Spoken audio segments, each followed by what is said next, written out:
Dzīvē visu nav iespējams paredzēt, tāpēc svarīgi ir saprast, cik finansiāli nodrošināti esam negaidītās dzīves situācijās un izvēlēties piemērotāko apdrošināšanu.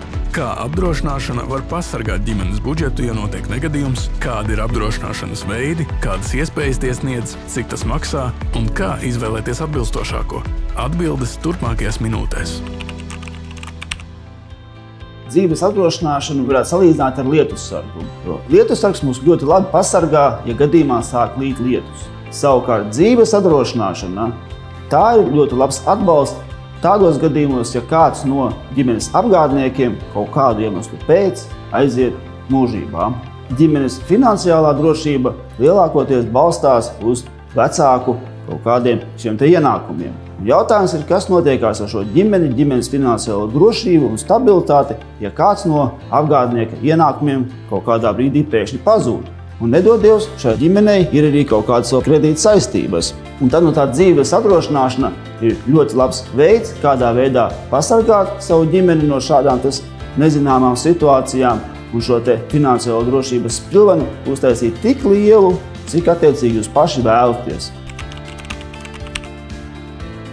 Dzīves apdrošināšana lielam vairumam cilvēku šķiet kaut kas dārgs un nesasniedzams. Bet patiesībā tā tas nav, jo maksa par šo apdrošināšanu ir samērā neliela. Un viņu lielākoties ietekmē tādas lietas kā apdrošināšanas summa un cilvēka vecums.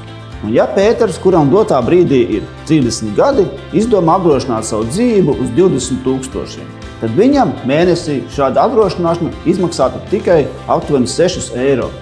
Savukārt, ja Jānis, kuram 40 gadi dotā brīdī izdomātu apdrošināt savu dzīvi uz tiem pašiem 20 000, tad viņam šāda polise mēnesī maksātu tikai 9 eiro. Compensa Life piedāvā ne tikai dzīves apdrošināšanu, bet arī nelaimes gadījumu apdrošināšanu. Un nelaimes gadījumu apdrošināšana sniedz iespēju apdrošināties pret dažādiem riskiem, tādiem kā neatgriezenisks sakropļojums, kaulu lūzumi, traumas, dienas nauda, slimnīcas nauda. Tāpat arī uz ārstēšanās izdevumiem un apdegumiem. Un nelaimes gadījuma apdrošināšana nav nemaz tik dārga. Viņa var būt no pāris eiro mēnesī, līdz arī var apdrošināties uz plašākiem riskiem.